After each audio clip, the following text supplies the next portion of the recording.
Hey guys, it's December, which means I can finally listen to Christmas music without having that nagging feeling that I'm being a little overzealous.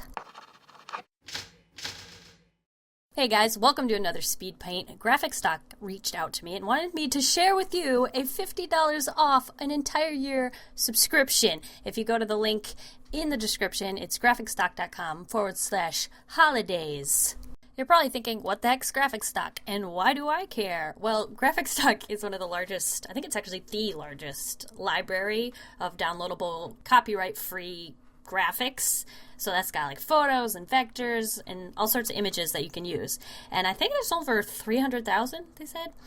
that's a lot of pictures. And the cool thing about GraphicStock is with one subscription, you can download as many as you want. And I took full advantage of that. What was cool is I basically put together a folder of all the images I liked, and I'll share that with you. And I could download as many as I wanted, and even if they didn't end up working out in the end, I didn't get charged extra because I downloaded too many. Whereas with other copyright-free images websites where I saw you could download them, they could cost almost, like that, there was some that were almost $30 an image, and I can't afford that.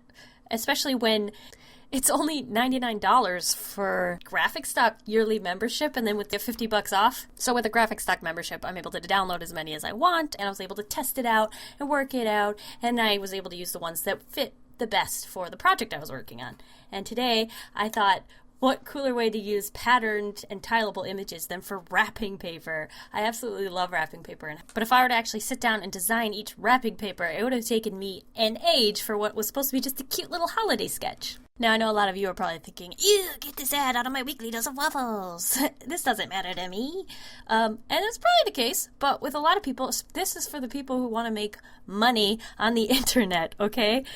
You can't just use a copyrighted image. You could get into so much trouble, like lawsuits and that just absolutely sounds like no fun to me. So you have to err on the side of caution.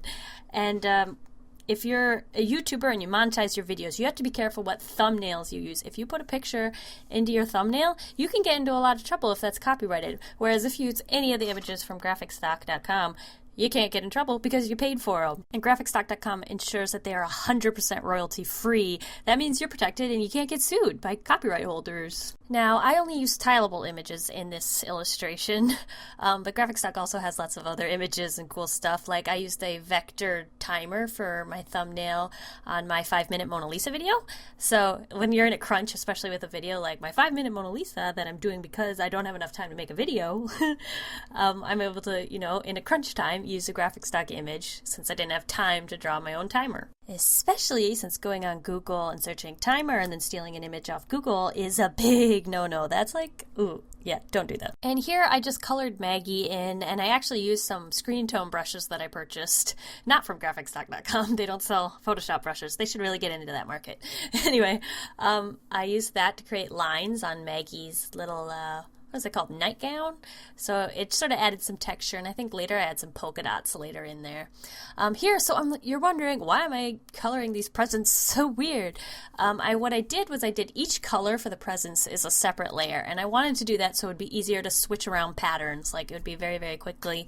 If you just lock the transparent pixels, I can just add whatever textures I want to each of those separate colors that I did for the presents.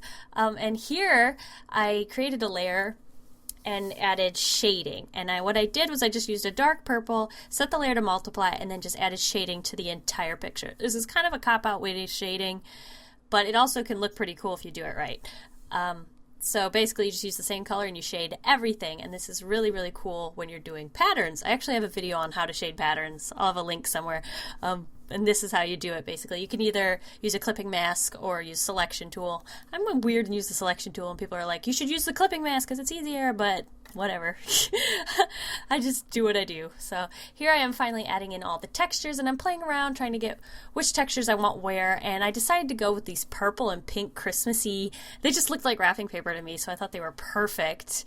And this is not something I would have thought of using purple for Christmas, but it actually looked pretty cool for wrapping paper. And I colored in the ribbon around the wrapping paper myself. I really liked the way that turned out. I made it really shiny looking. And then here, I noticed that I messed up creating the tileables, like with the GraphicStock image. I don't know if there was something wrong with the image and it wasn't actually tileable, or if I messed up somewhere. So be careful with that if you're creating a pattern out of a out of a GraphicStock pattern. I don't know. You might want to look into that. I messed up somewhere along the line. And here I'm adding tape. This is like my favorite part. I just set the layer to a really low opacity, and then I just drew tape everywhere where I wanted tape. It was a little too vibrant at first, so I lowered the opacity a little more, and I like it a lot better now. Anyway, this is Maggie on Christmas morning. I really wanted to draw a background, and originally I had planned this big picture with a background of Maggie next to her presents, but I don't know, sometimes you get into a time crunch and you don't get to do everything you wanted, so I had to cut back, but which is kind of disappointing. But I did throw the background in anyway. It's not finished, it's just a sketch. Oh, I'm just adding some details here. That was supposed to be the picture. So I just threw it on as the background.